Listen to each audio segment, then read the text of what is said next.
Bom dia a todos os presentes e aos empregados das filiais que estão acompanhando o nosso evento por videoconferência.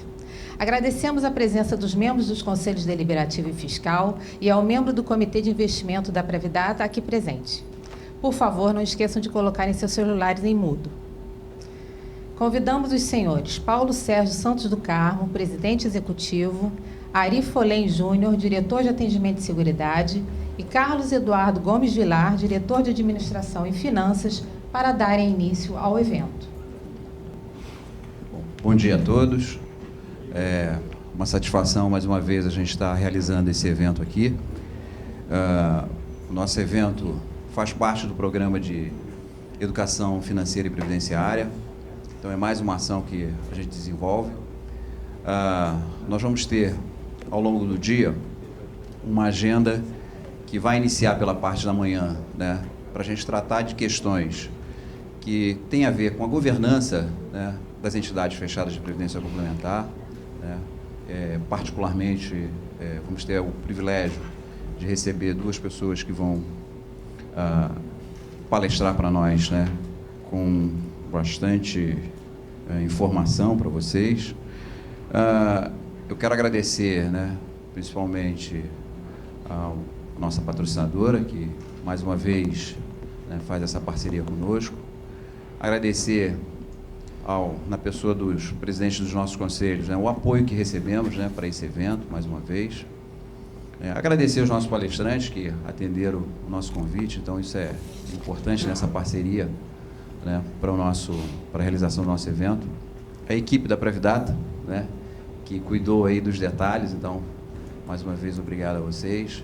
E eu espero que todos tenham um bom proveito desse evento. É mais uma oportunidade para a gente conversar, né, sobre as questões, somente na parte da tarde, que são específicas sobre os planos de benefício, e aí nós vamos poder entrar um pouco mais adentro, né, e explicitar questões que, ao longo do ano, afetaram a gestão dos nossos planos de benefício, e já prospectar alguma coisa, né, em termos de futuro, né. Então, quero agradecer a vocês pela, né, mais uma vez, terem vindo nos ouvir. O pessoal que está nos estados, então, por favor, também, se houver alguma dúvida, alguma coisa, não deixem de anotar as suas dúvidas e nos remeter, né.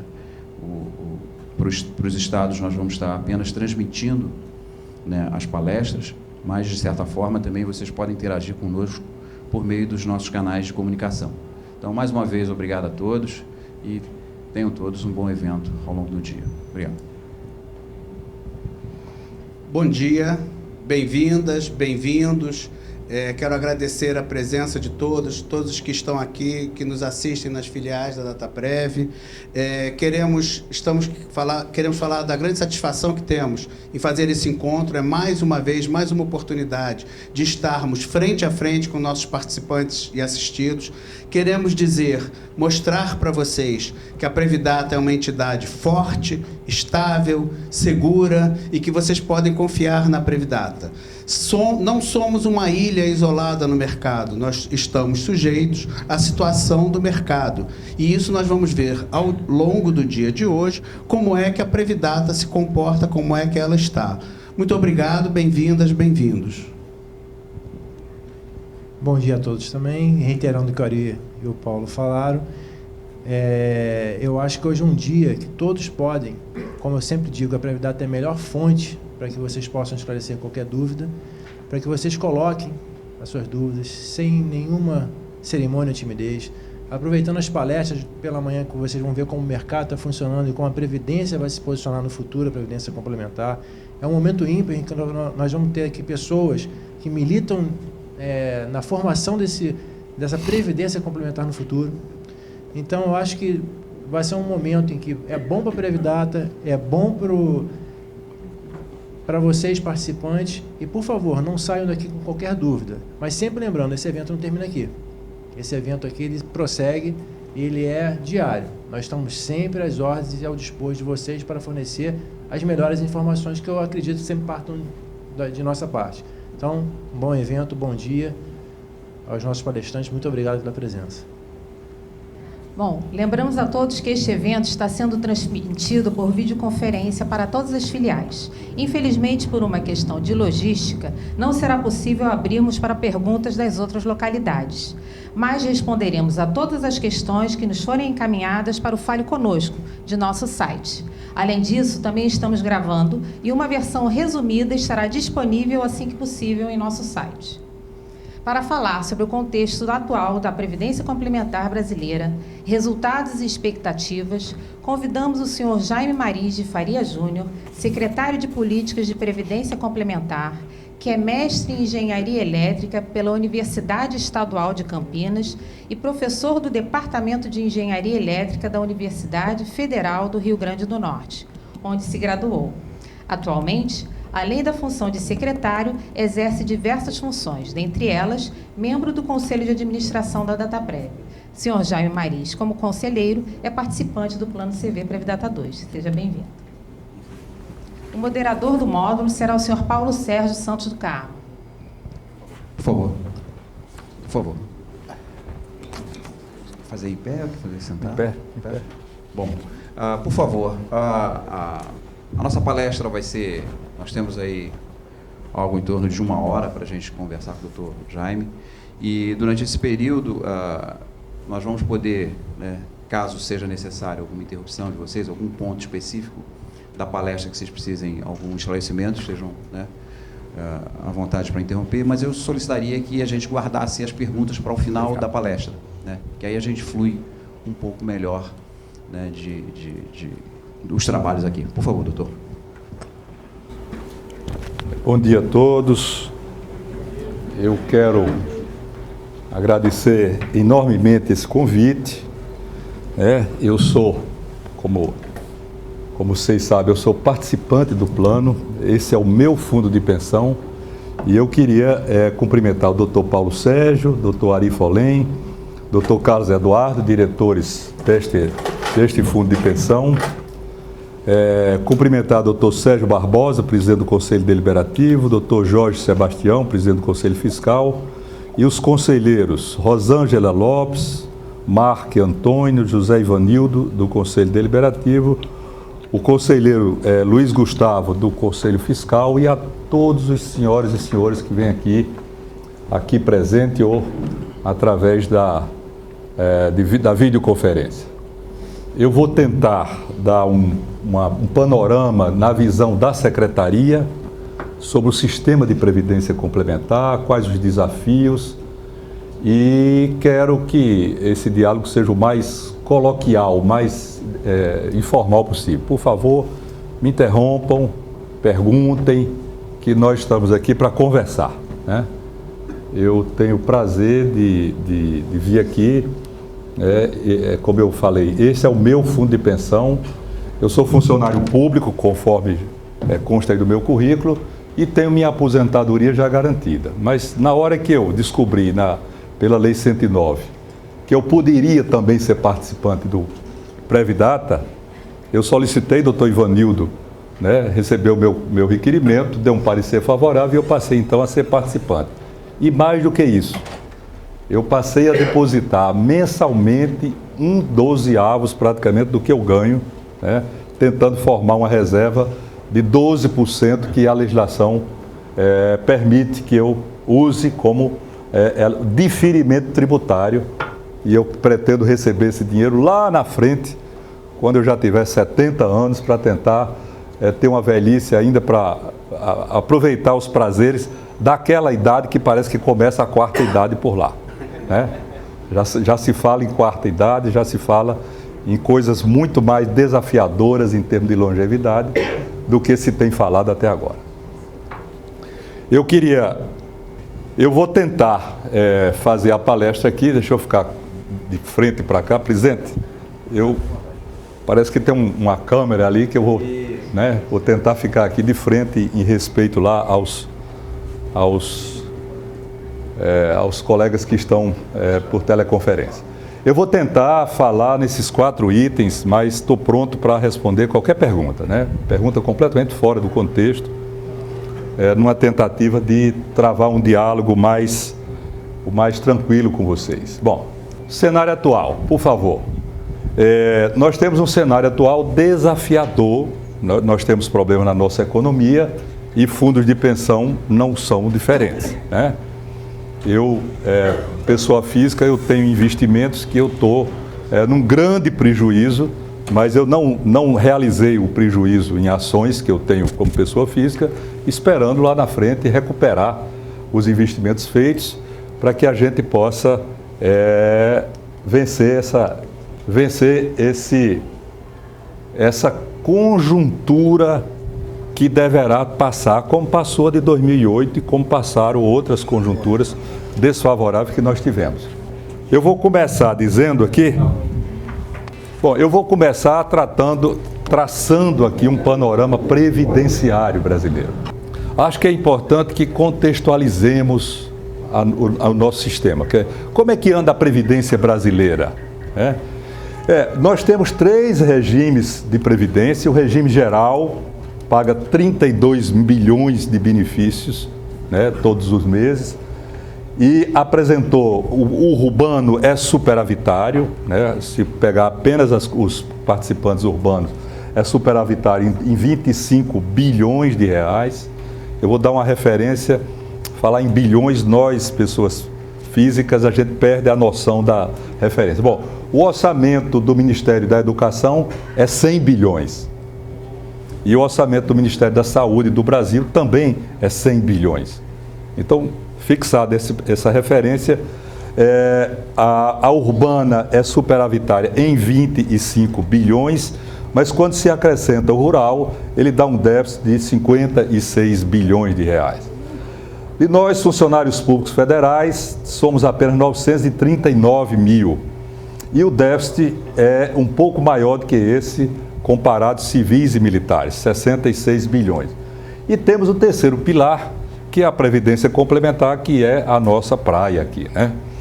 Temos aproximadamente 730 bilhões hoje de reservas, esse número já está desatualizado, e o que representa 13% do PIB, e todo o esforço do governo é tentar fazer com que isso cresça para que cheguemos a percentuais de alguns países, como por exemplo a Holanda, que tem nos seus fundos de pensão 166% do PIB nos seus fundos de pensão. Quer dizer, todos os ativos da Holanda pertencem aos trabalhadores holandeses. Porto, aeroporto, as empresas de energia, enfim, a economia é praticamente movida pelos fundos de pensão, o que é muito bom. Esses déficits, eles vêm se comportando de uma maneira, vamos dizer assim, o regime geral, que deu 56 bilhões, esse ano deverá dar 89 e próximo ano deverá dar 124 bilhões. É algo que está começando a preocupar e deve, o ministro novo, o ministro Rossetto, deverá ter uma discussão. Já existe uma comissão criada pela presidenta Dilma para que discuta regras para que nós ajustemos esse descolamento para tentar cumprir o que o caput do artigo 201 da Constituição, quando fala no regime geral, diz que preservado o equilíbrio financeiro e atuarial.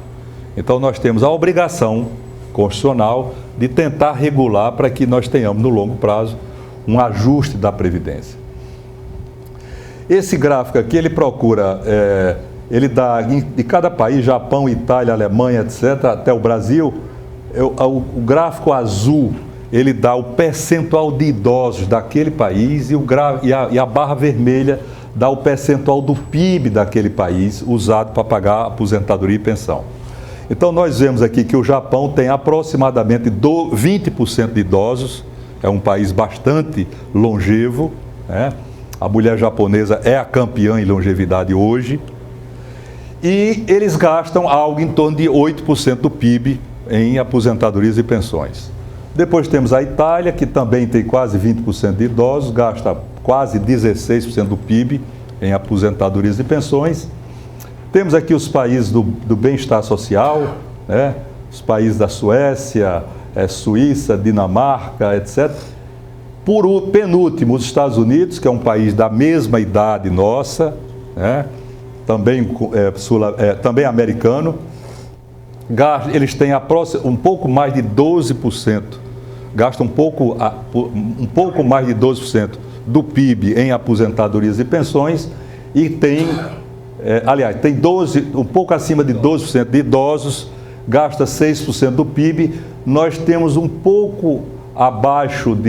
gastamos um pouco abaixo de 12% do PIB, nós temos 6% de idosos e já gastamos 12% do PIB, quase 12%. Então, observe que nós estamos aqui completamente fora da realidade internacional. Os Estados Unidos, 12% de idosos gasta 6% do PIB. Nós temos quase um pouco acima de 6% de idosos, mas já gastamos quase 12% do PIB. A gente aprende em matemática que quando eu trato grandezas diferentes com percentuais, eu posso compará-las. Então, o Brasil gasta desproporcionalmente com aposentadorias e pensões. A gente tem regras em determinado momento muito generosas em direção a tempo de aposentadoria, etc., no completo descolamento da realidade internacional, o que é objeto de discussão para que nós cheguemos a uma proposta de equilíbrio. Quando se pega o orçamento de 2014, eu constato essa verificação na medida em que gasta-se em previdências 500 bilhões, em educação e saúde 100 bilhões. Eu acho que ninguém discorda que o futuro de uma nação está na educação de crianças e jovens. Quer dizer, eu, como professor que sou o primeiro a declarar com absoluta ênfase que só se constrói uma nação com um futuro promissor se eu tiver investimentos sólidos, robustos na educação. Eu tenho que criar uma nova geração de jovens educados com oportunidades para que a gente venha a dar a todos os brasileiros uma oportunidade de ser competitivo nesse mundo globalizado. E me parece que o Brasil está desprendendo muito mais recursos para a Previdência do que para a educação. Com todo o respeito que nós, idosos, merecemos, construímos o Brasil, demos uma vida inteira, mas que a proteção, quando é exagerada, termina acarretando desbalanceamentos, e esses desbalanceamentos têm que ser discutidos para que nós cheguemos ao ajuste fino adequado. Isso é muito duro discutir. Isso eu diria até, dentro quando nós implementamos a Previdência Complementar do Servidor Público, o então ministro Garibaldi me colocou no debate nacional, eu entrei dentro de auditórios com 300, dentro de universidades federais, com 300 sindicalistas querendo me matar. Mas a gente traçou a reta e travou o debate e ganhamos o debate e implantamos a reforma. Bom, os sistemas de nós, servidores públicos, os regimes próprios, eles estão exauridos a forma de financiamento. Por que exauriu-se? Porque é um regime de repartição. Eu não acumulo riquezas, eu não acumulo reserva para pagar os benefícios. Eu arrecado de quem trabalha todo mês e pago para quem está aposentado. É um regime de repartição, como a literatura previdenciária mostra. E esse regime ele é equilibrado quando eu tenho quatro funcionários na ativa para um aposentado. Por que 4? Vamos olhar, vamos fazer a conta. Cada servidor público paga 11% de previdência, é obrigatório. E o ente, a União, paga 22% para aquele funcionário. Então, de cada funcionário da ativa, eu tenho 33% do seu salário como receita previdenciária. 33 vezes 3 daria aproximadamente para pagar um aposentado. Mas o salário do aposentado está no final da carreira. Então eu preciso de uma relação de 4 para 1. Na União, essa relação é praticamente de 1 para 1. E alguns estados, como o Rio, como São Paulo, como Rio Grande do Sul, essa relação já é menor do que 1. Mostrando que a maneira de financiar aposentadorias de servidor público com regime de repartição simples, ele está exaurido e precisa, é um comando constitucional, que nós ajustemos para essa realidade que já não atende. E alguns estados brasileiros, essa planilha aqui não é minha, é do governador do Piauí, que terça-feira da semana passada apresentou lá no Tribunal de Contas da União, lá em Brasília, esse dado onde mostra o agravamento fiscal ou dos déficits previdenciários de todos os estados brasileiros, né? Observe, ele pegou receita e despesa dos regimes próprios dos estados e viu que alguns estados tinham déficit. E esse déficit ele projetou para 2014 até 2020. E quase sempre esse déficit é crescente. E pegou aqui em 2013 as receitas correntes líquidas daquele estado. E comparou essa primeira coluna aqui, 2013, com aquela penúltima coluna, que é a receitas correntes líquidas. Receita corrente líquida, para quem não está familiarizado, é todo o dinheiro que o Estado tem para viver. Porque é líquida porque ele já tem repassado os 25% dos municípios do ICMS. Então, o que sobra, o repasse da União e a receita própria, isso somado, descontado, o repasse para os municípios do ICMS, o que sobra é o dinheiro que o Estado tem para viver. Pois bem, esse número comparado com somente feito o cálculo de 2013, a gente constata estados que já têm no déficit previdenciário quantias superiores a 10%. Né? O que dá uma coisa absolutamente, o estado do Espírito Santo com 12%, o estado de Minas Gerais com 17%, o estado do Pará com 13% e continua aqui, né? Paraíba, a terra do Dr. Ivanildo, 10%, Paraná, 11% de déficit, Rio Grande do Norte, meu estado, 12% de déficit, Rio Grande do Sul, campeão, né? Tem algum gaúcho aqui, né? 24,71% de déficit do regime próprio. O que dá aproximadamente, o que beira a ingovernabilidade daquele estado, né? 14% de Santa Catarina, Sergipe 10%, São Paulo 10%, etc. Então, isso aí está mostrando de uma maneira inequívoca a necessidade de se ajustar esse regime de aposentadoria, esse sistema de aposentadoria de funcionários públicos, e é essa discussão que a gente tem tido Brasil afora nos últimos 5 anos. Ontem eu estava em Alagoas, numa reunião com o governador de Alagoas, implantando a reforma que nós fizemos na União, tentando falar. Normalmente as caras dos funcionários públicos não são as mais amigáveis, né? As lideranças sindicais, mas a gente tem que falar claramente essa necessidade. Tentar fazer a migração do funcionário público para o sistema de previdência complementar, a fortalecer o nosso regime. Bom, essa discussão no Brasil tem essa conformação aqui. Quer dizer, a reforma que nós fizemos na União, ela já foi feita em São Paulo, já foi feita no Rio, já foi feita em Minas e no Espírito Santo. Essa cor verde significa que as entidades, os fundos de pensão desses estados já estão funcionando.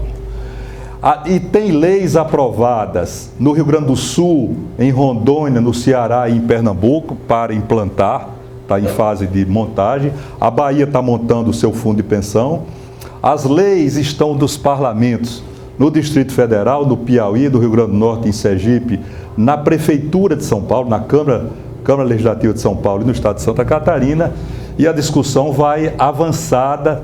Recebemos a lei do Pará agora mesmo em Brasília, tentando fazer uma sugestão de alguns pontos, e eu diria que é trabalho do Ministério da Previdência fazer com que todo e qualquer regime de aposentadoria de servidor público, seja ele da União, seja dos estados e dos municípios, seja migrar para a Previdência complementar no que excedeu o teto, né? A gente tem uma visão clara de que tudo leva a crer, se o descontrole hoje é grande, tenderá a aumentar com a longevidade, os casamentos intergeracionais, etc. Né? Não é raro alguém chegar quer dizer, alguém ficar viúvo, homem ou mulher, e casar com alguém de uma geração muito inferior. Isso com um impacto previdenciário enorme nos regimes próprios. Esses fundos já estão funcionando, de São Paulo, o FUNPRESP do Executivo, esse foi o nosso trabalho aqui, esses dois, Executivo e Judiciário, o do Rio de Janeiro, do Espírito Santo e o de Minas Gerais. Já tem recursos aqui, o do FUNPRESP do Executivo já tem 200 milhões, tem 3 anos de duração, né? A adesão está baixa, mas nós aprovamos agora uma adesão automática, isso deverá aumentar, está em 36%, esse número aqui já está desatualizado, deverá aumentar muito o percentual de adesão, e a realidade é essa de uma maneira inequívoca. É uma discussão nem sempre mais agradável, né? Mas eu diria que é uma discussão absolutamente necessária para o Brasil. Eu me lembro quando a gente começou esse debate, peguei Maquiavel, o velho Maquiavel, o Príncipe, e li lá em Maquiavel, o Príncipe recomendando para Maquiavel: Príncipe, cuidado com as reformas, porque quem se sentir prejudicado vem para a sua porta reclamar, mas quem se sentir beneficiado não vem para a sua porta agradecer, né? E a gente está trabalhando para os nossos filhos e nossos netos, principalmente para os nossos netos. Ninguém vai agradecer, pelo contrário, houve toda uma enxurrada de posicionamentos contrários, mas eu diria que absolutamente imprescindível essa mudança de regime servidor público. Agora vamos tentar dar o foco no nosso regime de previdência complementar, que é o nosso objeto aqui. Nós temos um sistema que todos os que fazem o sistema dizem: estamos estagnados. Deveríamos ter crescido numa velocidade bem maior. De 2005 para hoje, nós não crescemos como deveríamos ter crescido. Mais do que dobramos em termos de reserva, mas nós não crescemos em termos de participantes assistidos como deveríamos ter crescido. Tem havido um grande crescimento dos planos instituídos. Aí tem havido um grande crescimento, saindo de 60 planos, 60 instituidores para 496, mas nos patrocinadores o crescimento não foi como se esperava. E a gente espera, agora com os planos de funcionários públicos, a gente conseguir o crescimento necessário para o sistema, para que a gente venha a ter os benefícios daí. O sistema passa por problema, né? Isso é objeto de uma linguagem também muito clara aqui, e talvez isso aqui seja a maior preocupação dos senhores e senhores participantes, é minha também. O sistema passou de um sistema superavitário em 2011, 38 bilhões de reais de superávit no sistema todo, para hoje ter um déficit de 48 bilhões de déficit, quando a gente soma todos os planos, né? Ele tem um superávit, alguns planos ainda têm superávit, 12 bilhões, alguns outros têm déficit de 60 bilhões, de maneira que hoje é um déficit de 48 bilhões para um patrimônio de 730 bilhões. Observe que quando se observa isso, a gente tem certeza que o nível de solvência é adequado quando se compara o sistema brasileiro com o sistema, por exemplo, holandês, o sistema suíço, o sueco, quanto que tem índice de solvência em torno de 90%, tem deles que admitem índice de solvência de 90%. Nós estamos aí com uma insuficiência um pouco acima de 6%, né? O que dá uma garantia que o mar está revolto, mas temos vento na vela e temos combustível dos motores para atravessar esse mar revolto, e é conjuntural isso aí. E o sistema passa por um processo de desacumulação. O que é isso? Alguns planos maduros, como é o caso dos grandes planos do Banco do Brasil, da Petros, etc., são planos que hoje pagam mais benefícios do que arrecadam. Isso também, o ano passado, desacumulou 19 bilhões. Né? 19 bilhões. E toda a luta nossa dentro do Ministério é tentar, através de uma política vigorosa de fomento, e muito focado nos instituidores, nos potenciais patrocinadores e nos fundos de pensão de funcionário público, a gente tentar reverter essa desacumulação, isto é, esse fluxo negativo de entrada e saída de recursos. Hoje sai mais recursos do que entra recursos. Recursos pagando benefícios, aposentadorias e pensões e as contribuições dos ativos ainda. Também, na minha visão, isso não é de se preocupar, né? Quer dizer, isso obriga que o governo acione suas turbinas numa política de fomento para nós revertermos esse fluxo negativo. Hoje os fundos de pensão estão alocados em termos regionais, em termos físicos, né, com essa Constituição. A grande parte dos fundos estão na região sudeste, né, tem 62%, nordeste 30%, norte 3%, aliás, isso aqui é o número absoluto. Então, praticamente a grande concentração aqui no nordeste, com uma pequena concentração do nordeste, 10%, do norte 1%, sul 17% e centro-oeste 10%. E os planos estão praticamente equilibradamente distribuídos entre BDs, CVs e CDs, né? Praticamente a gente tem um equilíbrio nesse sistema. Constatou-se que de 94 para cá a predominância era de planos BDs, benefício definido, e houve uma migração para um equilíbrio, uma migração de BD para CV e CD, aliás, CD, né? Na medida em que, quando se olha no horizonte, a longevidade obriga ou recomenda que nós venhamos a migrar, os fundos migrarem de plano BD para plano CV, na medida que o cenário é de longevidade crescente. A rentabilidade dos fundos de pensão tem superado no longo prazo. Nós somos investidores de longo prazo. Nossa visão é sempre de longo prazo. Se a gente tem o curto prazo agora complicado, nós não devemos perder de vista que nossa visão é de longo prazo. Então, quando se pega 2006 para agora, nós notamos que os fundos de pensão rentabilizaram seus recursos muito acima de qualquer índice oficial aí, né? Esses gráficos mostram, e o benefício nosso, médio, né, ele subiu em 2010 para 2015, já está em torno de 3.900 e poucos, benefício médio pago. Observe que o benefício médio do INSS é alguma coisa da ordem de R$1.000 e poucos. E nos fundos de pensão nós temos um benefício quase 4 vezes superior do que o benefício do INSS.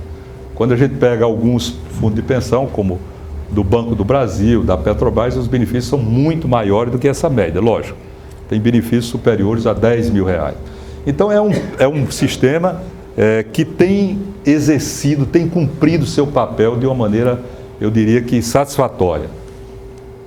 O benefício médio tem subido, variação do benefício médio, e em dólar tem caído. A gente tem tido uma desvantagem cambial também desfavorável, de maneira que tem caído, mas o que nós vivemos em real, convivemos em real, a média dos benefícios tem crescido.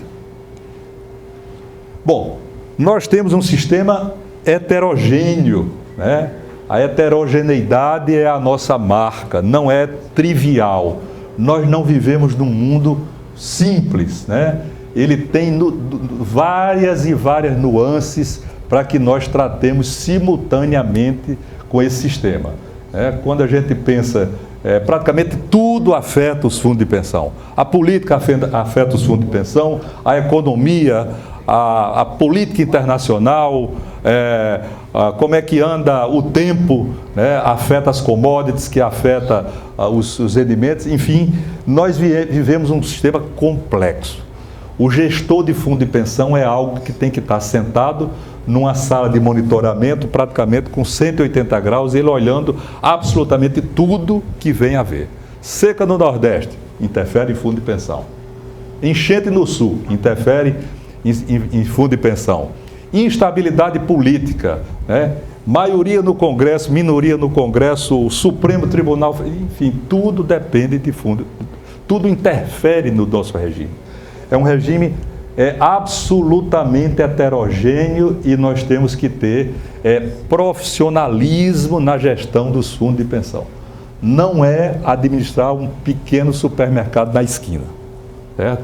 É um sistema complexo e as senhoras e os senhores bem sabem, principalmente os gestores aqui e os integrantes da diretoria dos conselhos fiscais.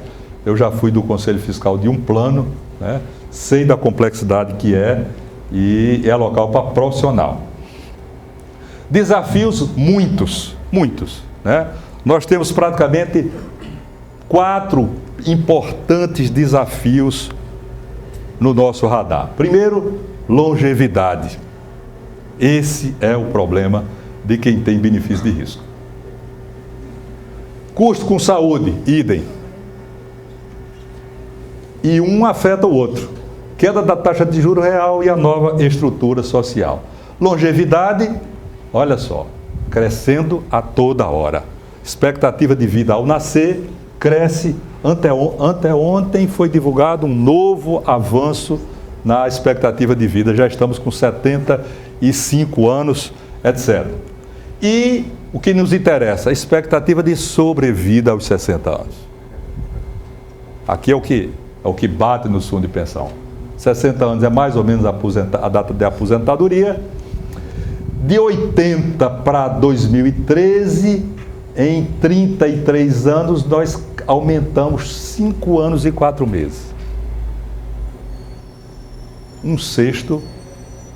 Em 33 anos, nós crescemos um sexto. Se a gente pegar isso por ano, cada ano nos últimos 33 anos eu ganhei de sobrevida 59 dias, quase 2 meses por ano. Olha só. Por mês eu ganhei 5 dias. Por semana eu ganhei mais de um dia de sobrevida. Por dia eu ganhei quase 4 horas a mais. E por hora, depois que eu acabar essa palestra aqui, nós teremos ganho 10 minutos a mais. Isto é uma coisa alucinante.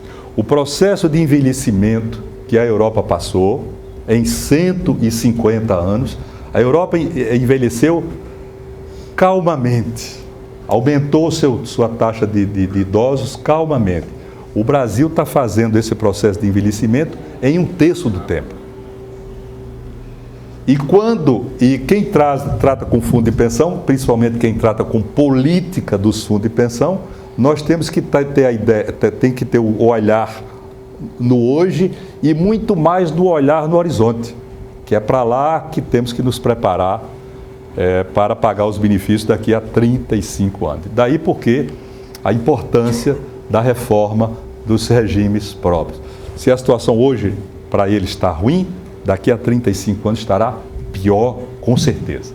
Porque daqui a 35 anos nós triplicaremos o número de idosos.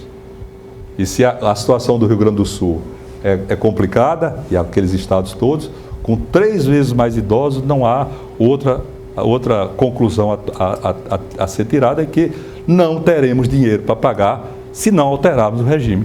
Aliás, é um comando constitucional nessa direção, né? Olha só, em 1980, pagar a aposentadoria era financiar o terço superior dessa pirâmide.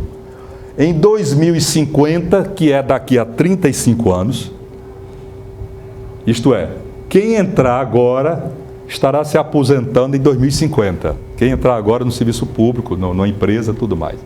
Então, quando lá chegar, pagar a aposentadoria é financiar o terço dessa figura aqui, completamente diferente desta figura aqui. Ou temos coragem para enfrentar o debate, ou não teremos dinheiro para pagar, para financiar o terço superior deste cogumelo aí.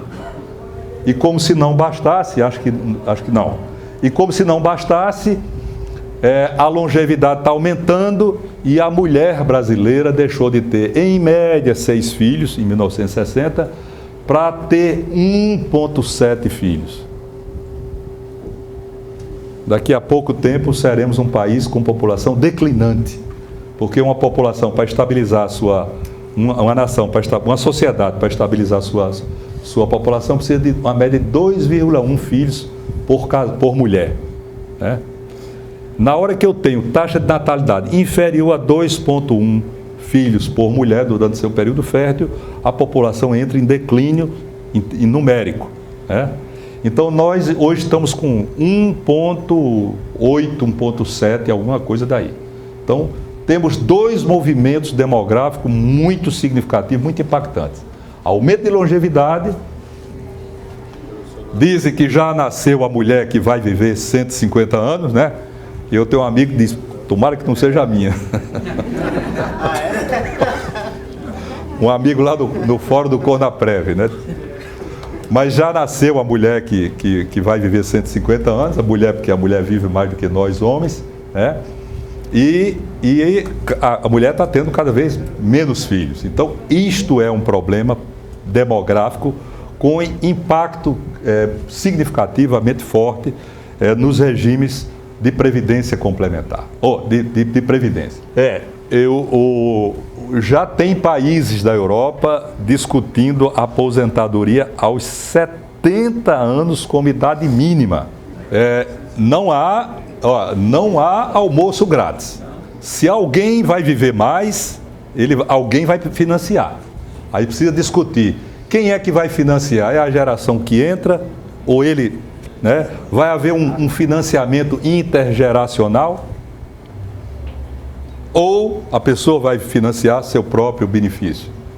Então essa é uma discussão que a Europa, quando a gente vai para a Europa discutir previdência, quando chega na OCDE a gente toma um impacto enorme, quando eles nos dizem coisas que, olha, vocês estão vocês terão dificuldade de pagar as aposentadorias do futuro, né? Porque o mundo inteiro terá. Custo com saúde, que uma coisa impacta na outra. Ora, se eu vivo mais, vou precisar de mais atendimento de saúde, né?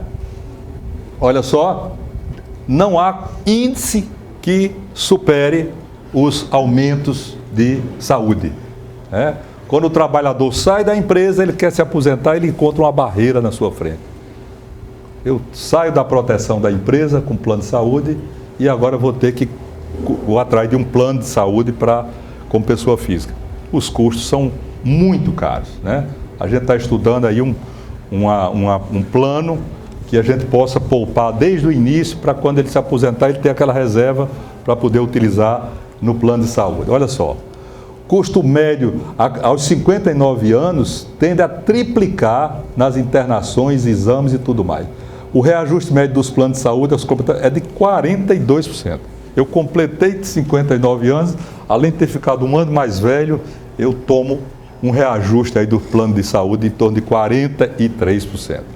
Então é algo que o governo está pensando numa maneira de tentar, desde o início, o trabalhador, quando entra, ele já formar uma poupança para quando ele for enfrentar esse desligamento da empresa, ele já ter uma poupança, uma reserva para pagar o seu plano de saúde.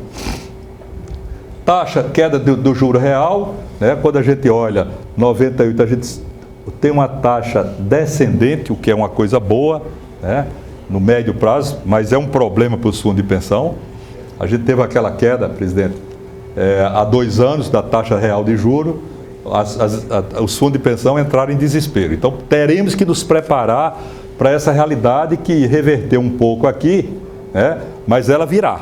Quer dizer, nós teremos que sair do conforto dos investimentos de título público, né? Tem gestor que tem o conforto dos títulos públicos e não tem grandes preocupações, mas isso é uma realidade que a curva é descendente.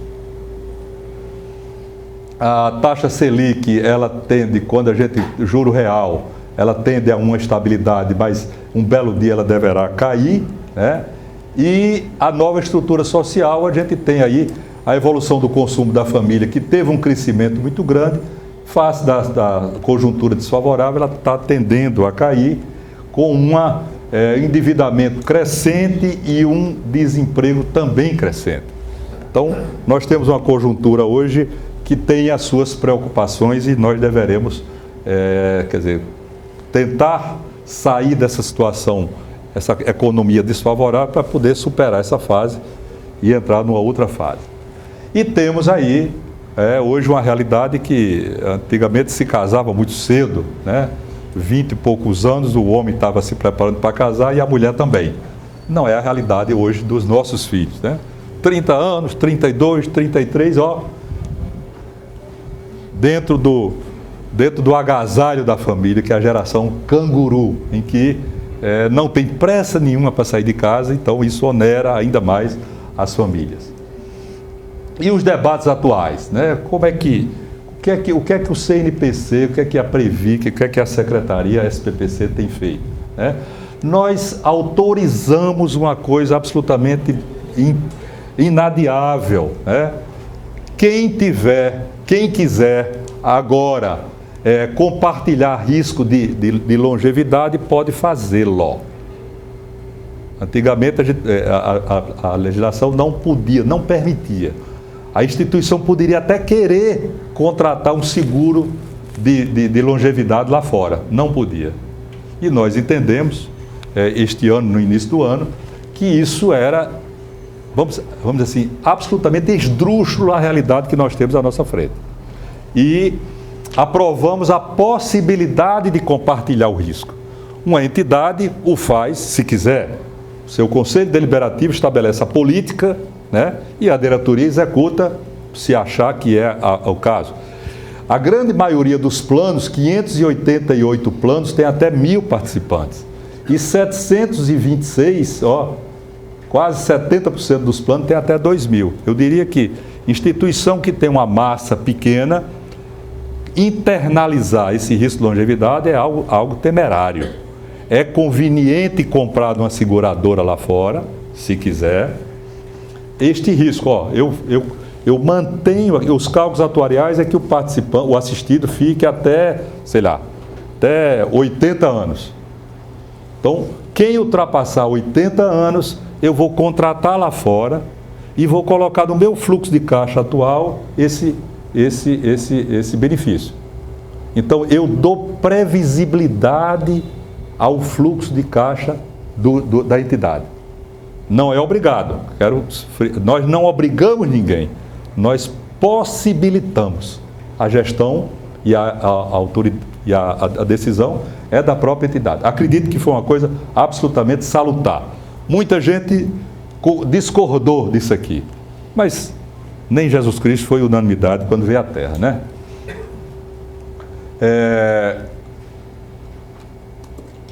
Precificação, nós alteramos resoluções o ano passado, que alterando a precificação patrimonial. Acredito também foi resoluções que vieram tratar diferentemente as instituições diferentes, né? O princípio da equidade. Eu cometo uma enorme injustiça se eu tratar os desiguais igualmente. Já dizia Aristóteles, lá em 300 anos antes de Cristo. Temos que tratar os desiguais desigualmente para sermos justos, né? Então, essas duas resoluções aqui, a 15 e a 16, que alterou a CGPC 18 e a 26, trouxeram essa característica, esse avanço, né? E procuramos desonerar as entidades. Isso é uma coisa que não vai cessar nunca. Toda hora precisamos ter uma política de desoneração das entidades para que seja cada vez mais barato, menos oneroso a gestão de uma entidade. Existe uma discussão se devemos ter o CNPB e o CNPJ por plano. Nós criamos o CNPB por plano, mas a Justiça não tomou conhecimento desse CNPB, né? Quando ela manda bloquear alguém entra na Justiça, a Justiça vai lá e diz, bloqueie tantos milhões ou tantos mil reais do CNPJ número tal. Ele não vai atrás do CNPB. Ora, dentro do mesmo CNPJ eu posso ter vários planos. E eu posso demandar a entidade eu pertenço ao plano X, e quando o juiz manda, na realidade o bloqueio se dá nas reservas de um outro plano, tornando absolutamente injustiça. Essa discussão está em curso.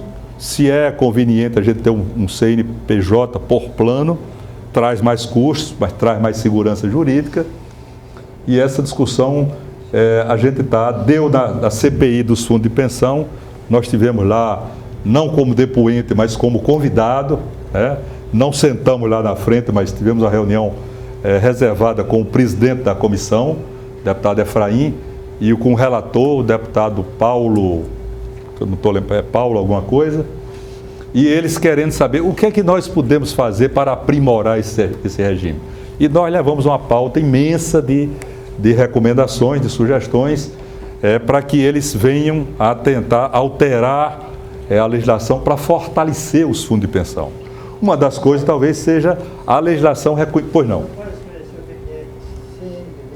CNPB é Cadastro Nacional de Plano de Benefício. Cadastro Nacional de Plano de Benefício. A Justiça não tomou conhecimento disso. E talvez seja o caso da legislação reconhecer o CNPB, né? Para não trazer custos adicionais à entidade. Bom, e lá também na comissão, né? Lá na comissão da CPI, nós colocamos alguns pleitos tributários.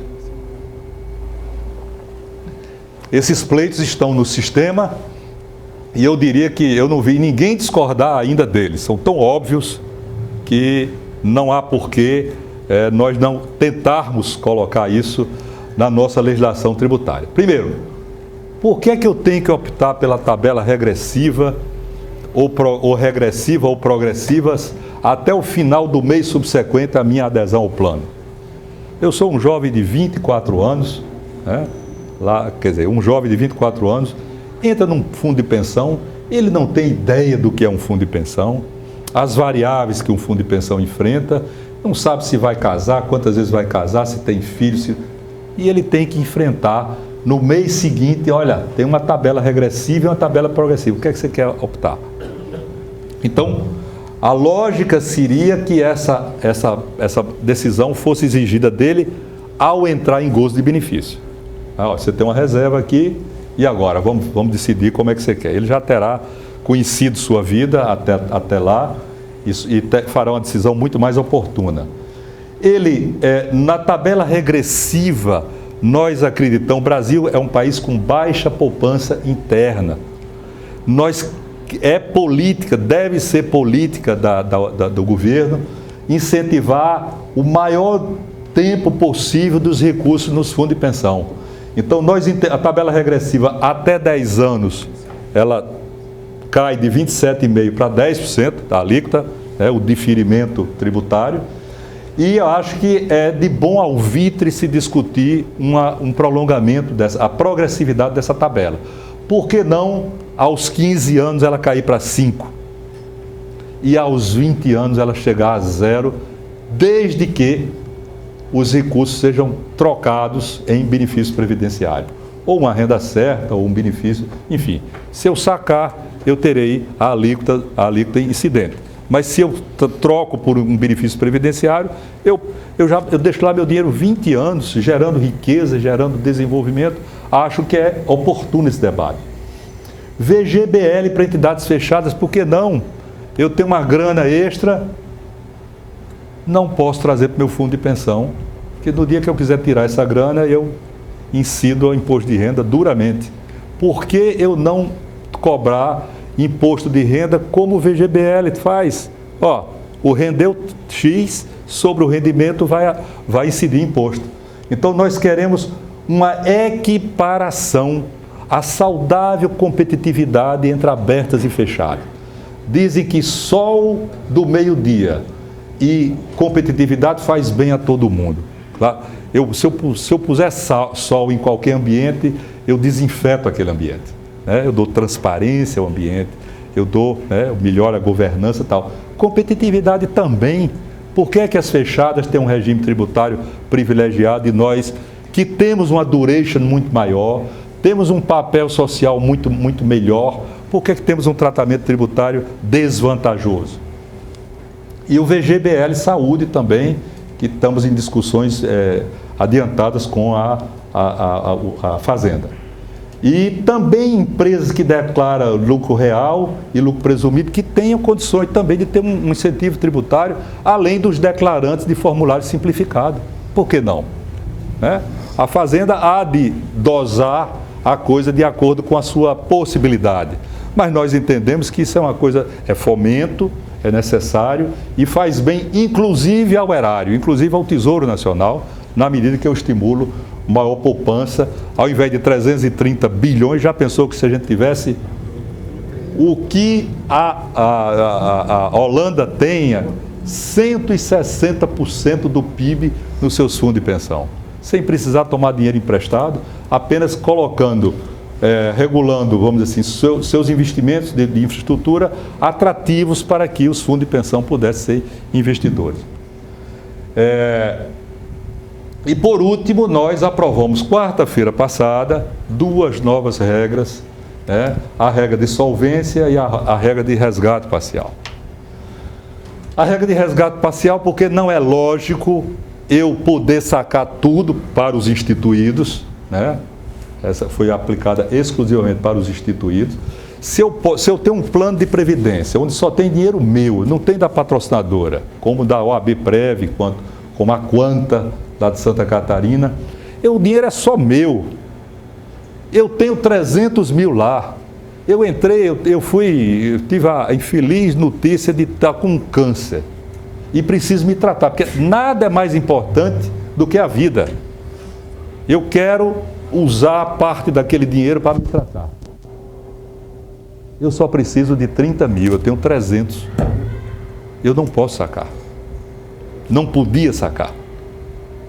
Eu ia lá, porque a necessidade se impõe, vou lá, tenho que sacar os 300 mil, gasto 30 e tomo o imposto de renda pesado no total do saque. E quando eu acabava de me tratar do câncer ou de qualquer coisa, o restante eu não podia continuar no fundo de pensão instituído. Tinha que ir para uma aberta para poder continuar com aquela grana preparando para a minha velhice. Então não tinha lógica. Nós colocamos isso para o ministro Rossetto não, isso tem toda a lógica, vamos aprovar e aprovamos com o voto contrário de um participante lá. E a solvência, por que é que eu vou tratar um plano jovem igual a um plano antigo? Qual é a regra atual? A regra antiga, já é antiga, ontem foi publicada a nova resolução, né? Ontem. Se houver algum erro, é de forma, e eu combinei com o ministro que se houver algum erro, a gente republica por incorreção, que ainda está na revisão da consultoria jurídica. Qual é a regra de solvência? Se eu tiver superávit de 25%, eu encho lá o reservatório da reserva especial, reserva de contingência, e se ela continuar, aumentar a reserva ainda, eu tenho a reserva especial, se durar 3 anos, eu distribuo. É fixa. E a insuficiência é 10%. Se eu tiver recursos insuficientes de 10%, até 10% eu suporto 3 anos. Se eu tiver um único ano superior a 10%, eu tenho que equacionar, apresentar um plano de equacionamento. Isso é injusto eu tratar os fundos diferentes com a mesma regra. Então nós fizemos uma regra nova, né, procurando mostrar que colocamos um funil, né, não somente como distribuição do superávit, mas também como equacionamento de déficit, onde eu posso ser flexível quando o plano é jovem. Eu sou mais flexível quando o plano é jovem e sou muito mais rigoroso quando o plano começa a amadurecer. Ora, se eu tenho um plano com duration, né, a duration do plano, vamos pegar aqui um plano, o plano maior do Banco do Brasil, do plano A da Previ, ele tem uma duration de 12, poucos anos. Ele vai pagar benefício até 2081. 2081. Mas a duration, que é o pagamento médio de benefício, é de 12 anos. A regra atual, ele diz o seguinte: tudo que tiver abaixo desse cone, esse cone aqui, eu calculo da seguinte maneira, olha, 1%, 12%, né, menos 4%, 8%. Então, eu diminuí a regra para exigir equacionamento. Então, ao invés de 10%, eu agora, para o Previ, é 8%. Agora, eu não equaciono para zerar o déficit. eu equaciono para ele ficar dentro desse cone aqui, que quando ele chegar perto do final da duration, é uma duration e meia, 12 anos, uma e meia dá 18. 18 menos 4, até 16 anos, então o plano tem que apresentar a garantia real para poder garantir o pagamento de todo e qualquer participante. Eu diria que fizemos a recomendação, os princípios lá de Aristóteles da equidade. Vamos tratar agora desigualmente os planos desiguais em função da duration, que é a necessidade de eu ter o dinheiro em caixa para pagar os benefícios. Eu diria que foi um avanço, o sistema discutiu isso, 2 anos, as regras de precificação já tinham esse princípio e faltava nós também alterarmos a regra de solvência, e diria que também foi um avanço, deu maior lógica e maior consistência ao sistema. E para finalizar, presidente, o resgate parcial que eu posso, né, que eu já falei, eu estabeleci regra, eu não posso ir lá no meu plano instituído e sacar de qualquer maneira. Eu tenho um prazo de carência, 36 meses, e eu posso sacar a cada 24 meses 20% da minha reserva. E se eu tenho alguma contribuição extraordinária, eu posso então sacar a qualquer hora, dentro dos 20%. Né? Então eu acho que isso aqui também deverá trazer um enorme fomento para os planos instituídos, e que nós estamos numa pauta muito robusta, muito consistente e muito preocupada para que revertamos aquele fluxo negativo de recursos de desacumulação do plano. Eu agradeço, me coloco aqui a pergunta. Agora, quero dizer que eu acredito na Previdência Complementar, porque se não acreditasse eu não seria participante como as senhoras e senhores desse plano. Né? E tenho feito, eu sou do Conselho da DataPrev, a contribuição que o patrocinador faz por mim é de R$300, né? E R$300 meus é praticamente insignificante, mas eu tenho utilizado o Previdata para colocar todo o diferimento que a lei possibilita dos 12% do que eu ganho. Já tenho mais de R$100 mil aí no Previdata. Sou participante juntamente com vocês e torcedor para que a presidência e os conselhos tenham a melhor governança, a maior preocupação também. Somos parceiros. Vamos às discussões. Obrigado.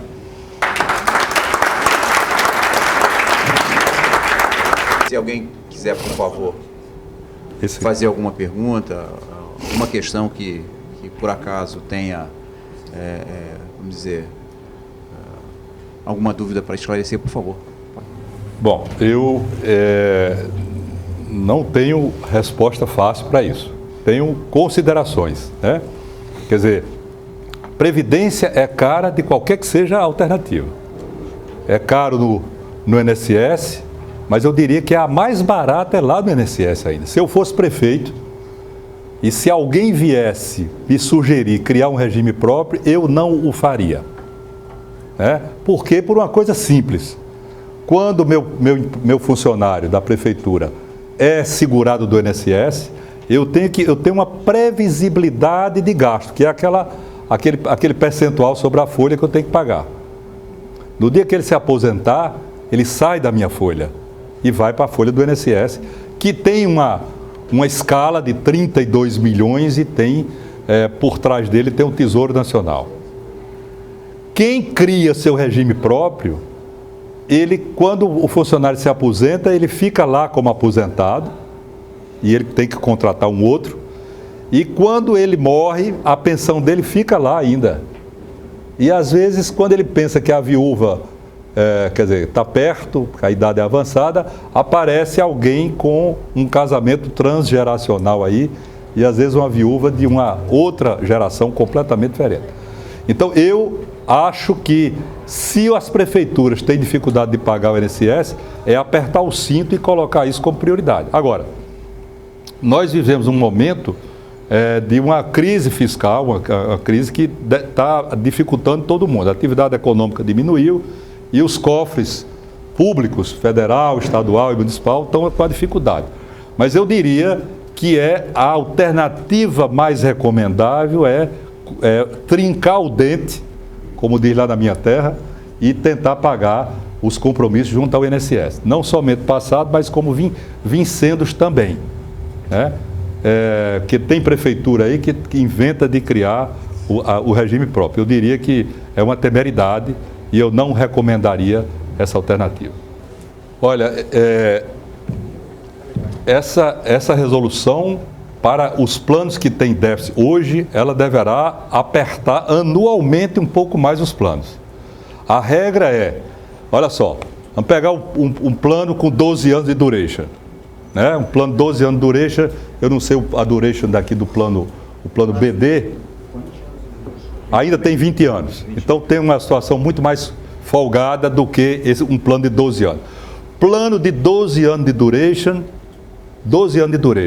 eu tenho que equacionar o sarrafo, né? O limite passa a ser de 8, que é a duration menos 4.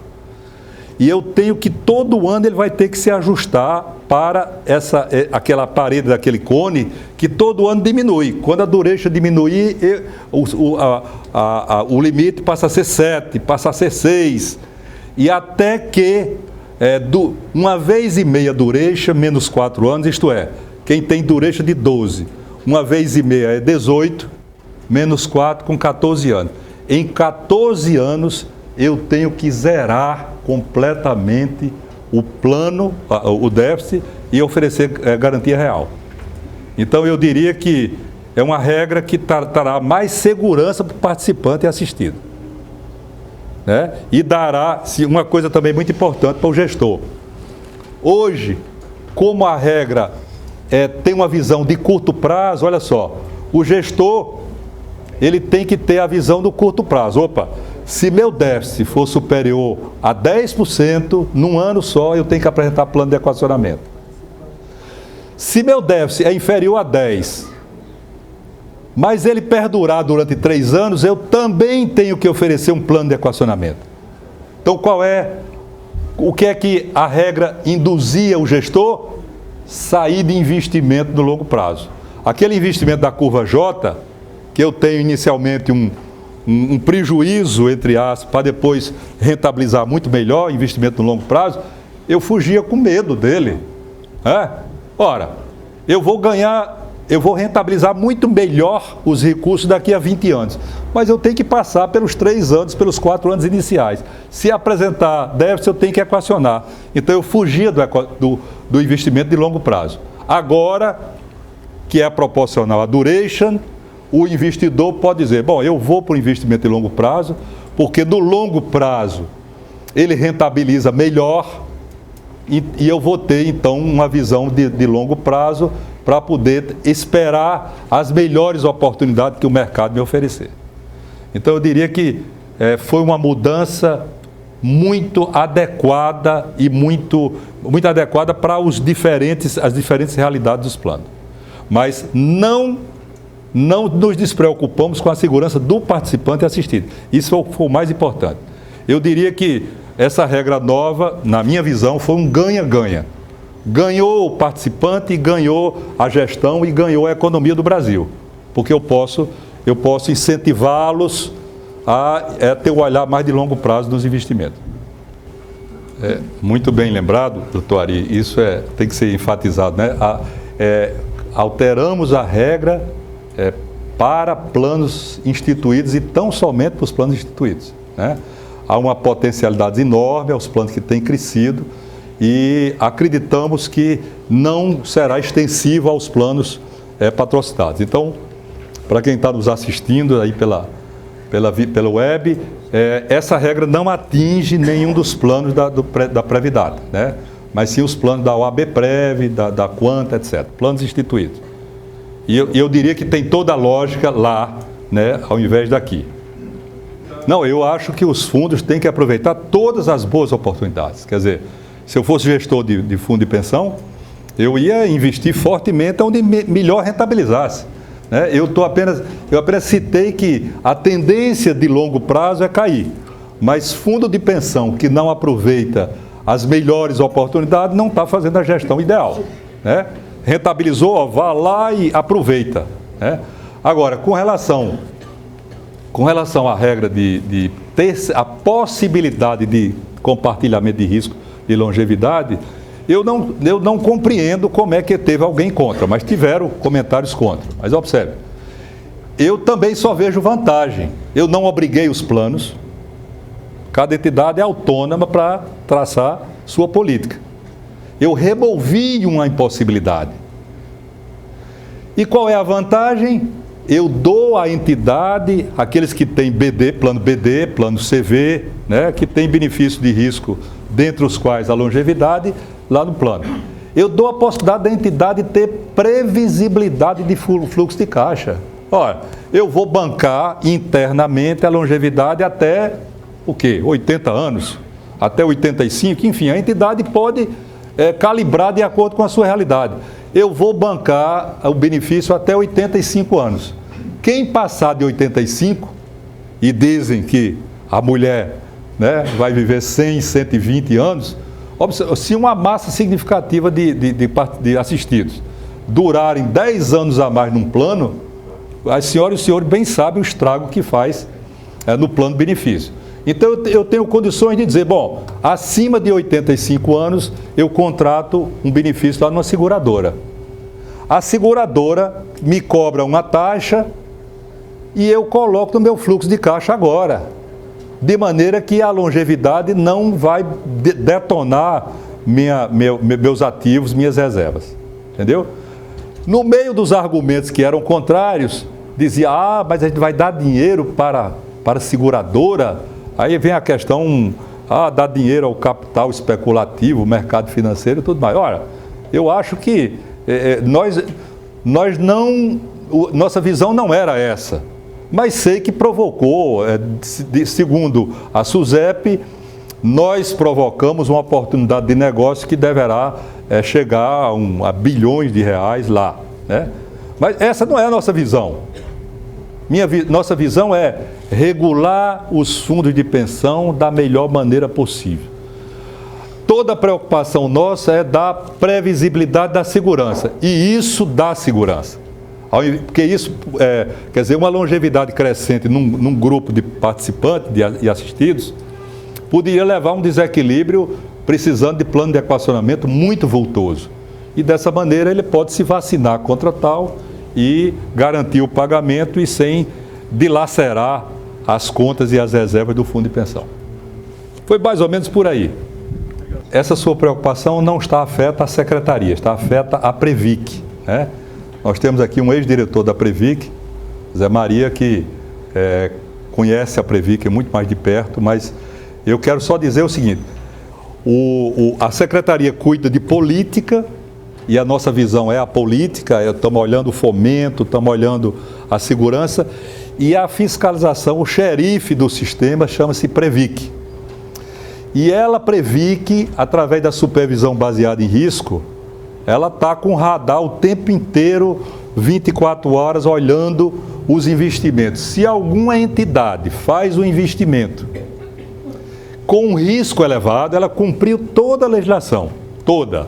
Não houve nenhuma má intenção, nenhuma má fé, mas fez um investimento cumprindo todo o ordenamento legal e fez com risco elevado. A Previc pode preventivamente dizer, Previdata ou qualquer que seja o fundo, este investimento tem um risco inadequado para vocês.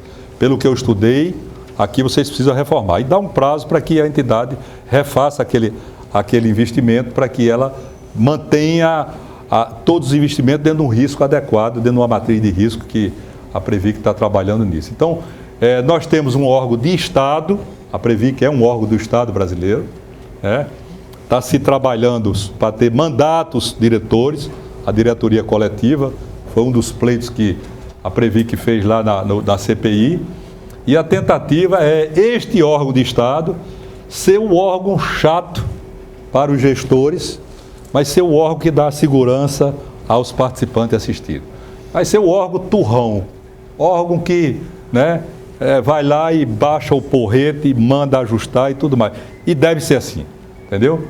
Para que este órgão, longe da política partidária, longe de interferência política, seja o órgão fiscalizador com mão de ferro, para que corrija e puna os desvios de comportamento e aqueles que não existirem má fé, tal, ele pode coercitivamente dizer, ó, esse investimento não está adequado. Muda o investimento, você tem um prazo de tantos meses de acordo com o investimento para poder mudar.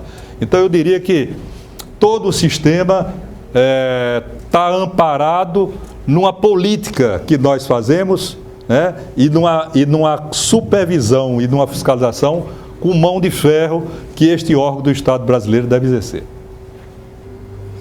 Bom, a presidenta baixou um decreto criando uma comissão para discutir isso aí, né? Comissão com representantes de empregados, empregadores e para poder, e o governo, numa discussão tripartite, tentar chegar às conclusões. Qual a previdência que nós queremos para o futuro? E aí entra uma série de coisas que serão lá discutidas. O benefício mínimo deve ser atrelado ao salário mínimo? Isso é uma questão que vai ser discutida lá, né? Cada vez que eu aumento o salário mínimo, eu repercuto de uma maneira brutal dentro do regime geral. E é verdade que durante muito tempo o regime geral foi superavitário e ousou-se esse dinheiro para construir Brasília, construir Ponte Rio-Niterói, etc., né? Mas isso passou. Não retornou. Não, retornou na medida que todo ano tem 56 bilhões de déficit e o Tesouro, ele aporta esse dinheiro. Quer dizer, se a gente fizer essa conta, esses recursos utilizados já retornaram e já foram tragados de uma maneira absolutamente, vamos dizer assim, ávida, né? Porque os gastos previdenciários são muito elevados. Quer dizer, hoje nós temos quase 80% da nossa população coberta pela Previdência. A maior distribuição de renda que nós temos nesse país é o regime geral, né? Se não existisse o regime geral, INSS, dos nossos idosos, 78% estariam abaixo da linha de pobreza, definida como sendo meio salário mínimo per capita. 78% dos idosos. Mas olha, eu não considero isso a questão de fundo. Por exemplo, há quem diga, e o senhor está defendendo essa tese, que eu considero pouco relevante, é dizer, mas os recursos que não são contributivos do trabalhador rural não devem ser apropriados, contabilizados como da Previdência. O dinheiro tem que ser pago de qualquer maneira. Em qual regime? Regime geral? O governo, mas o regime é de repartição. Olha, regime de repartição, eu arrecado e pago, né? Não há a parte do governo, há a parte do empregador. É uma discussão que eu considero importante, mas não está na essência do problema. Quer dizer, na hora que nós temos um regime deficitário, há quem diga, mas se eu contabilizar o LOAS e o trabalhador rural numa conta, ao invés de previdenciária, uma conta de assistência social, aí a Previdência fica superavitária. Porque olha só, tudo isso sai da receita da Seguridade Social. Tudo isso. Então, o que é a Seguridade Social? Assistência social, saúde e previdência. Se ao invés de ser debitado na Previdência, é debitado na assistência social, sai tudo da Seguridade Social e não é muito relevante. Agora, eu acho que essa discussão aí é uma discussão de fundo, né? E que nós precisamos discutir essa questão. O senhor coloca uma questão fundamental. Essa é a discussão que essa comissão, criada pelo decreto da presidenta, vai ter. Qual é a previdência que nós queremos no futuro? Né? Como é que nós damos materialidade ao comando constitucional do artigo 201, que diz que o regime geral deve preservar o equilíbrio financeiro e atuarial? Entendeu? Essa é a resposta, essa é a pergunta de $1 milhão.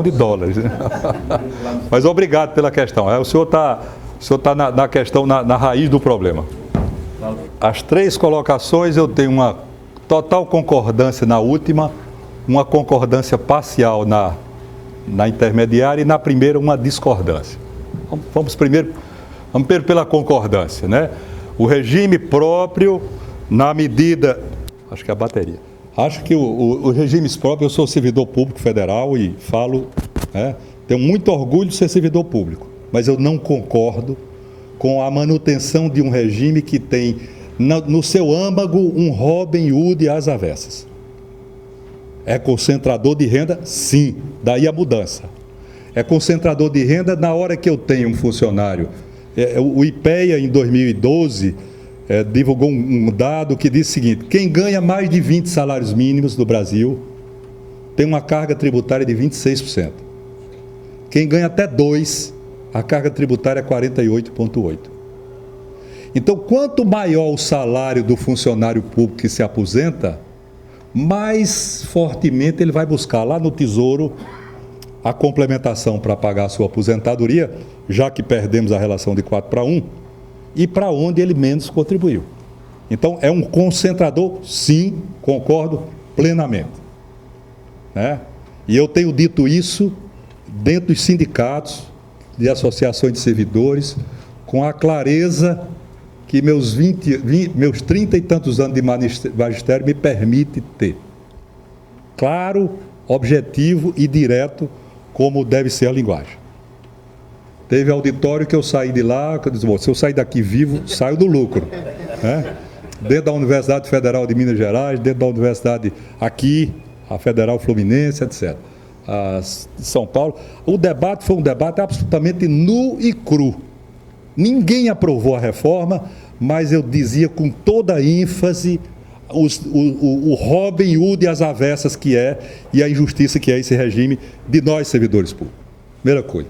Com relação à certificação, acredito que gestão de fundo de pensão é coisa para profissional.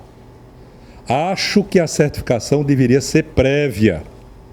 Eu quero me candidatar a ser representante dos participantes num fundo de pensão. O meu sindicato deveria ter uma quantidade de associados preparados, certificados para tal, e eu me lançar da candidato a ser representante com as credenciais que o mercado tinha me dado. Eu fiz curso tal, fiz curso tal, fiz curso tal, fiz curso tal. Porque a gestão, às vezes você toma uma decisão que ela é irreversível.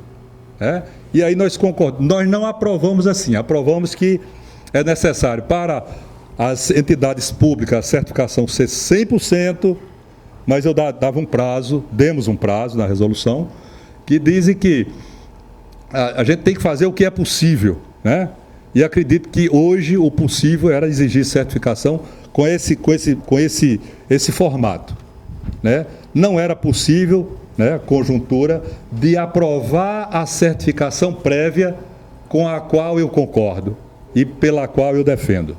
Os representantes das empresas também. Também, a regra geral.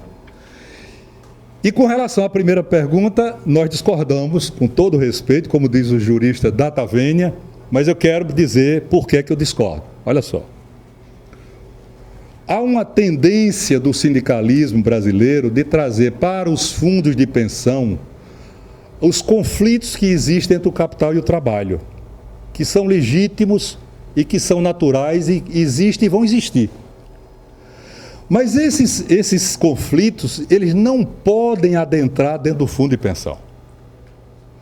O representante mais legítimo dos participantes, ele tem interesse absolutamente igual ao representante mais legítimo dos patrocinadores. Um foi indicado, o outro foi eleito. Nenhum é mais legítimo do que o outro. Eles ambos têm que trabalhar para rentabilizar ao máximo as reservas para pagar os melhores benefícios. Eu não enxergo esse conflito. Por que é que o voto Minerva é dos representantes do patrocinador no Conselho Deliberativo? Eu considero tão irrelevante quanto eu ir para o táxi daqui a pouco num táxi amarelo ou num táxi branco, ou num táxi preto. O que eu tenho que ter, aí sim, é uma política de investimento, todos, e os representantes dos participantes tenham a capacidade de ter a melhor política de investimento possível. E no Conselho Fiscal, o Conselho Fiscal, ele tem que ser, é o órgão de controle interno. Ele é quem primeiro pode observar qualquer desvio de conduta, qualquer ultraje, qualquer atropelo à legislação e ao plano de investimento da entidade. Lá sim, o voto Minerva é o mais importante. Porque para traçar a política, né, primeiro o representante capacitado no Conselho Deliberativo, ele pode, na hora que ele seja voto vencido com argumentos bons, ele pode denunciar quem quiser. E eu tenho certeza que através de argumentos sólidos ele há de convencer a todos que aquela política proposta pelos participantes não é a mais adequada. Então, eu acho que o Conselho Deliberativo, tendo o voto Minerva, é mais importante. Aliás, o Conselho Fiscal com o voto Minerva é mais importante do que o Conselho Deliberativo. E repilo com veemência o conflito entre capital e trabalho dentro dos fundos de pensão. Fundo de pensão não é local para tratamento ideológico, para tratar de conflito de capital e trabalho. É para que todos, absolutamente todos, remem na mesma direção da melhor rentabilidade possível para os fundos de pensão. Não há nenhuma diferença, né? Não há nenhuma diferença. Eu sou representante do participante. Eu também sou representante do patrocinador. Eu sou participante também. Eu não vou fazer nada que o rendimento não seja o máximo para a minha reserva. Sou representante dos patrocinadores também. Eu não vejo diferença, entendeu? Então eu acho irrelevante esse voto. Agora, como são dois conselhos, se me dissessem escolham a presidência de um deles, eu queria do Conselho Fiscal. Certificação é algo que temos que avançar, né? Isso é uma opinião própria. Acho que essa discussão, que muitas vezes é colocada de uma maneira, aqui é fulano de tal, vamos representar. Primeira pergunta, esse companheiro está preparado para me defender, conhece toda a legislação, ele está capacitado, ou ele apenas é o mais fluente no discurso na hora de uma assembleia? Mas isso é polêmico. E eu vim aqui falar também de coisas polêmicas, presidente. Eu respeito, mas eu mantenho minhas convicções. Eu acho que não é local de luta de classe. Eu acho que quando eu vejo que um plano teve malversação de recursos, e a CPI está apontando alguns, a primeira pergunta que eu faço, e o Conselho Fiscal da entidade estava onde? E a Previc também. Sim, mas antes da Previc está o Conselho Fiscal.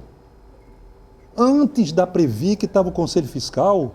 Os representantes dos trabalhadores dentro da governança, onde é que estavam?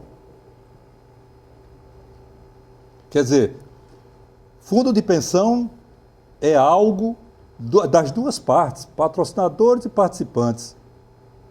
E que eu estou lá no dia a dia, toda reunião, todo mês, obrigatoriamente tem reunião do Conselho Fiscal, onde é que estavam? A falta de certificação talvez responda. Talvez, eu acho que as coisas estão interrelacionadas. Se coloca alguém lá que tem o melhor discurso, tem a melhor verve, a melhor eloquência, mas não entende da matéria, ele vai passar batido. Entendeu? Bom, agora, eu acho que, o regime de repartição tem vida longa. Eu acho que temos que ter um regime como temos o INSS. Não sei se a régua está devidamente graduada. Há quem diga que o INSS deveria ter dois patamares, um benefício básico nos moldes de hoje, né, e um acima de um determinado valor capitalizado. Mas eu acho que a repartição simples é importante para que nós façamos uma política de distribuição de renda que o Brasil tanto precisa. Entendeu? Quando alguém... Agora, tem muita visão distorcida no INSS. Alguém diz, eu me aposentei, eu ganhava 10 salários mínimos. E agora eu ganho 4. Olha só, eu perdi 6 salários mínimos. Não. O salário mínimo nesse Brasil, anteriormente se discutia para ele chegar a $100. o salário mínimo chegou a quase $300, a mais de $300, teve antes do dólar flutuar. Então, a base teve ganho real numa política de distribuição de renda. E essa distribuição de renda não pode atingir a toda a pirâmide, não pode, porque o Brasil não tem dinheiro, né? Agora, o benefício não sofreu perda de poder aquisitivo. Perdeu, ele não teve os ganhos reais que a base teve, que é outra discussão que a gente tem que ter. Eu acho que seria uma coisa razoável. Acho que sim.